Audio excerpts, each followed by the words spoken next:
महाराष्ट्र राज्य lawn tennis संघटनेच्या वतीनं KPIT ATP चॅलेंजर 2015 या स्पर्धेला बालेवाडीतील स्टेडियम मध्ये सुरुवात झाली आहे।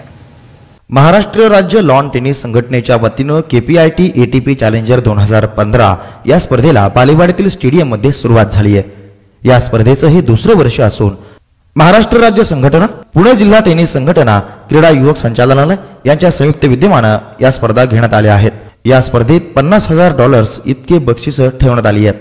यामध्ये परदेशातील इंग्लंडचा जेम्स वार्ड, बेल्जियमचा यानेक मार्टिन, स्पेनचा एंड्रियन मेनेटेज अशा 25 खेळाडूंनी सहभाग घेतला। तसेच सोमदेव देवर्मन, समन सिंग, रामकुमार रामनाथ या भारतीय खेळाडूंचा समावेश आहे। ही स्पर्धा 31 ऑक्टोबर पर्यंत सुरू राहणार असून या स्पर्धेत नागरिकांना मोफत प्रवेश दिला जाणार आहे। या स्पर्धेत पहिल्या क्रमांकाच्या विजेत्यास 4 लाख रुपये, उपविजेत्याला 2 लाख रुपये तर तृतीय क्रमांक प्राप्त करणाऱ्या खेळाडूला 1 लाख रुपये पारितोषिक दिले जाणार आहे।